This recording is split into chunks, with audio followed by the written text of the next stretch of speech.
السلام علیکم ویورز، اگر ابھی تک آپ لوگوں نے میرے چینل کو سبسکرائب نہیں کیا تو please please please subscribe my channel, اور ویڈیو آپ تک آتی ہے، آپ دیکھتے ہیں تو پلیز آپ اسے لائک کر دیا کریں۔ ویڈیو نہیں بھی پسند آتی تو بھی لائک کر دیا کریں۔ آپ اگر لائک کر دیں گے تو آپ کا کچھ نہیں جائے گا، لیکن کسی دوسرے کا کچھ بن ضرور جائے گا۔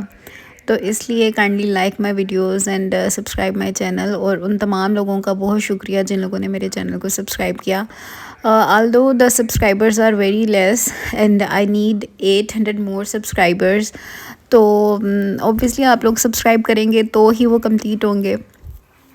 تو آئی ریکویسٹ یو آل۔ اچھا، آج میں مونگ کی دال بنانے جا رہی تھی، اور دال بنانا is so simple and easy. میں دال کی ریسیپی ایسے شیئر نہیں کروں گی۔ I just want to talk with you people. میں مطلب کچھ ایسے ایشوز ہیں جو میرے دل میں مطلب ہوتا ہے کہ میں شیئر کروں لوگوں کا اوپینین اس کے بارے میں کیا ہے۔ تو آج میں آپ لوگوں سے یہ بات کرنا چاہ رہی ہوں کہ یار، میرڈ لائف میں بہت سے اتار چڑھاؤ ہوتے ہیں، بہت سی چیزیں ہوتی ہیں۔ میں نے اپنی فیملی میں، اپنے معاشرے میں، سوسائٹی میں یہ چیزیں بہت دیکھی ہیں کہ جب پیرنٹس شادی کر بھی دیتے ہیں نا اپنی بیٹیوں کی، تو بھی میں نے دیکھا ہے کہ ان کی رسپانسبلٹی سے وہ پوری طرح سے آزاد نہیں ہوتے۔ اب ہونا تو یہ چاہیے کہ جس کے ساتھ آپ نے بیاہ دیا اس کی پوری رسپانسبلٹی ہے، نان نفقے سے لے کے رہائش تک، ایچ اینڈ ایوری تھنگ۔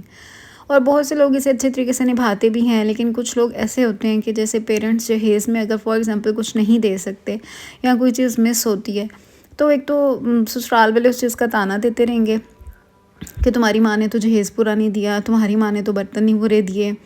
اور ہسبینڈ بھی ایسا ہوگا کہ وہ مطلب اپنے پلے سے کچھ لینے کے قابل ہی نہیں ہوں گے۔ ایسے ٹٹ پونجیے بن جاتے ہیں شادی کے بعد کہ ان کے پاس کچھ رہ ہی نہیں جاتا بیوی کے لیے۔ تو یار، وہ جو آپ کے لیے، آپ اسے اللہ اور رسول کے نام پہ انہیں گواہ بنا کے لے کے آئے ہیں، آپ کے لیے آئی ہے سب کچھ چھوڑ چھاڑ کے، اور آپ اس قابل ہیں کہ آپ جوان ہیں، آپ کما سکتے ہیں، آپ اس کا خرچہ پورا کر سکتے ہیں، پھر بھی ذرا ذرا چیز کے لیے اسے ترسانا، اسے کہنا کہ جو اپنی ماں سے مانگو، اپنے بھائی سے کو تمہارا باپ بھیج دے گا۔ تو دس از سو رونگ۔ اور دوسری بات یہ کہ جب شادی کے بعد اولاد ہو جاتی ہے، اولاد ہوتی ہے، تو اس میں کیا ہوتا ہے کہ ساس تو بالکل ہی اپنے ہاتھ اٹھا لیتی ہے نا، کہ وہ انہیں جو ہے وہ بیماریاں شروع ہو جاتی ہیں کہ وہ سنبھال ہی نہیں سکتی اپنی اولاد کو، ٹھیک ہے۔ دادی کا یہ حساب ہوتا ہے، اور پھوپھیاں جو نندیں ہوتی ہیں وہ بیچاریاں ایسی چھوئی ہوئی ہوتی ہیں، اور وہ ایسی ان ایکسپیرینسڈ ہوتی ہیں، وہ نہ چھوٹے بچوں کو سنبھال سکتی ہیں، نہ بھابھی کو سنبھال سکتی ہیں۔ تو وہ ساری رسپانسبلٹی پھر آ جا کے ماں پہ، لڑکی کی ماں پہ اور اس کی بہنوں پہ آ جاتی ہے کہ بچہ ہوا ہے تو اس کی ماں سنبھالے یا اس کی بہن سنبھالے۔ تو بھئی، آپ کی نسل ہے، آپ کا خون ہے، آپ لوگوں کی اولاد ہے، تو آپ لوگ اگر نہیں کریں گے، لیکن حق جتانے میں نا وہ سب سے آگے ہوتے ہیں۔ بچے کو کچھ ذرا سا ہو جائے، چوٹ لگی، کچھ ہو گیا، فوراً سے شروع ہو گیا، نہیں اس کی ماں نے خیال نہیں رکھا، یہ ہو گیا، فلاں ہو گیا۔